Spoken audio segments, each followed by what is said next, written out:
Hello everyone, welcome to my channel. আমি রীতা। আমার new mini ব্লগে আপনাদেরকে সুস্বাগত জানাচ্ছি। আজ আমি নিরামিষ রাঁধছি পনির। তো পনিরের তরকারি বানিয়ে দুভাগ করে রেখে দিলাম।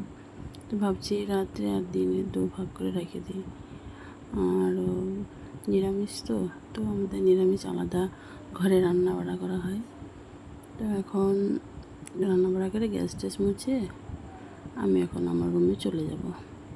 তো রুমে যাই দেখি জলই ভরিনি।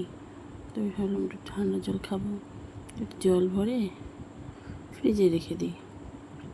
আবার কালকেরও কিছু বাজার আছে, ফল, তারপর সবজি বাজার, এগুলো তো গুছানো হয়নি, শুধু পুজো করে ফলগুলো রেখে দিয়েছিলাম। তো ভাবছি এগুলা একটু গুছিয়ে গেছে, রেখে দিই।